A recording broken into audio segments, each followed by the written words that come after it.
ज्ञान मंथन में आपका हार्दिक अभिनंदन करता हूं। मैं हूं सुबोध और अपने पिछले वीडियो में हमने आपको बताया था कर्ण के दृष्टिकोण से महाभारत की कहानी। बताया था आपको पिछले वीडियो में कैसे कर्ण का जन्म हुआ, कैसे उसकी माता कुंती ने उसे गंगा जल में प्रवाहित कर दिया, कैसे उनका जीवन परिस्थितियों को झेलते हुए द्रौपदी के स्वयंवर तक जा पहुंचा, कैसे उनके साथ द्रौपदी के स्वयंवर में छल किया गया। अब सुनिए इससे आगे की कथा। दुर्योधन मेरे साथ द्रुत कीड़ा के आयोजन की चर्चा कर रहा है। मुझे जुआ जैसा निकृष्ट कीड़ा या लाछा ग्रह जैसे गलत और कपटपूर्ण कार्यों का आयोजन पसंद नहीं है। अतः मैंने दुर्योधन को बहुत रोका और समझाया। मुझे मामा शकुनी के गलत परामर्श भी नापसंद है, परंतु जीत शकुनी की हुई। वीरता और युद्ध से पांडवों का सामना करने के बदले छल और कपट का सहारा लिया गया। पर द्वित कीड़ा के दौरान पांडवों को पराजित होते देख कलेजे को बड़ी ठंडक पहुंच रही है। अब लग रहा है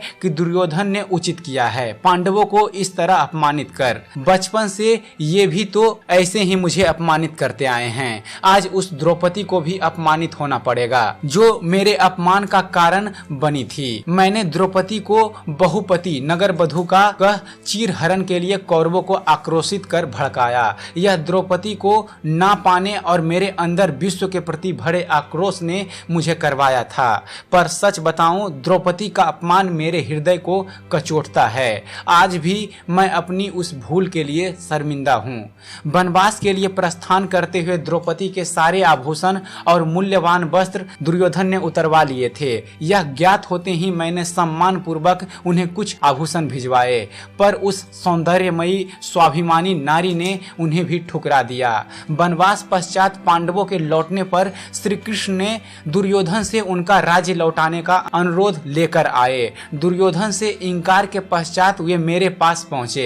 एकांत मंत्रणा कक्ष में ऐसे रहस्य का अनावरण किया जिसे जानने के लिए मैं तड़प रहा था। प्रथम बार मुझे अपने परिवार और माता पिता का परिचय ज्ञात हुआ। सब इतने करीब हैं। मैं राजपुत्र सूर्यपुत्र हूँ, पर कभी किसी ने क्यों नहीं बताया। मेरे दुख और अपमान को बढ़ाते क्यों रहे। आज भगवान श्री कृष्ण युद्धगत नीतियों के कारण मेरा लाभ उठाने के लिए बताते हैं। मैं कुंती पुत्र हूँ, मेरे पिता सूर्य हैं, 5 पांडव मेरे भाई हैं। अतः अब मुझे पांडवों का सत्य और धर्म का साथ देना चाहिए। पर क्या मुझे दुर्योधन की मित्रता भूल नटवर मनोहर कान्हा की बातें मान लेनी चाहिए। पर मैं आज भी दुर्योधन के ऋण से उत्तीर्ण नहीं हुआ हूँ। मेरे पीड़ा और अपमान के क्षणों के साक्षी कृष्ण पहले कहाँ थे, जब सब मेरा अपमान करते थे और मुझे लगता था सारी दुनिया को जलाकर राख कर दूं।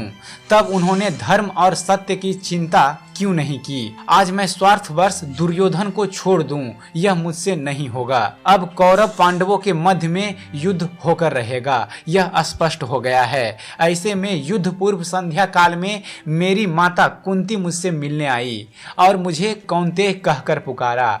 अपने जिस परिचय को जानने के लिए मैं जिंदगी भर तरसता रहा, मेरी माँ कुंती ने मुझे महाभारत युद्ध के आरंभ में बताया।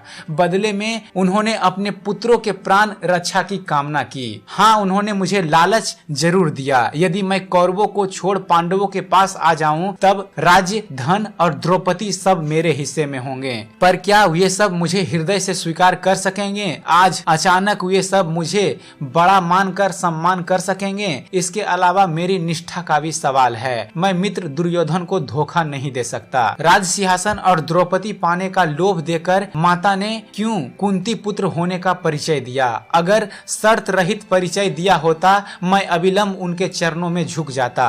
कितनी बार इस माँ ने अपने नजरों के सामने मुझे दुखित, व्यथित और अपमानित होते देखा। तब क्यों नहीं उनका दिल, उनका हृदय मेरे लिए कृदन नहीं किया। आज मैं कौन्तेय नहीं, राधेय हूँ। आज भी वह मेरी नहीं वरन पांडवों की चिंता कर रही हैं। बड़ी भोली है मेरी माँ। मैं पांडवों का अग्रज हूँ, यह जानकर मैं उनके प्राण कभी नहीं ले सकता हूँ। इतना तक नहीं समझती है मेरी माँ। अतः मैंने माता को वचन दिया कि उनके 5 पुत्र अवश्य और हर हाल में जीवित रहेंगे। माँ ने मेरी दानशीलता का उपयोग 5 पुत्रों के जीवन रक्षा के लिए काम में लाया, जबकि सब जानते थे कि कृष्ण के रहते 5 पांडव का बाल भी बाका नहीं हो सकता। मेरे जीवन की रक्षा का विचार किसी के मन में नहीं आया। महाभारत की पूर्व संध्या के समय मुझसे दान मांगने आए दीनहीन भिक्षुक की कामना ने मुझे चकित कर दिया। मेरे शरीर के साथ जड़ित मेरी सुरक्षा कवच, सुंदर कवच और कुंडल मांगने वाला यह ब्राह्मण कौन है? यह कवच कुंडल इसके किस काम का है? वास्तव में अर्जुन के पिता इंद्र ने मेरे दानवीरता का उपयोग अपने पुत्र के प्राण रक्षा के लिए किया था। मुझे अजय बनाने वाले कवच कुंडल क्षुद्र ब्राह्मण का रूप बनाकर मुझसे मांग लिया। यह था पिता पुत्र का प्रेम। कितना भाग्यशाली है मेरा भाई अर्जुन। इंद्र ने छल किया ताकि उनके पुत्रों के प्राणों की रक्षा हो सके। बदले में अपना अमोघ अस्त्र शक्ति एक बार प्रयोग करने की अनुमति मुझे दी। मेरे पिता आसमान में 7 घोड़ों के रथ पर सवार रहे, सब पर अपना प्रकाश समान रूप से डालते रहे, पर मेरे ऊपर उनकी नजर नहीं पड़ी। मेरी माता ही नहीं, मेरे पितामह भीष्म भी मुझे समझ नहीं पाए। महाभारत युद्ध पूर्ण गति से आरंभ हो चुका था। सेनापति पितामह भीष्म ने मुझे युद्ध में भाग लेने नहीं दिया।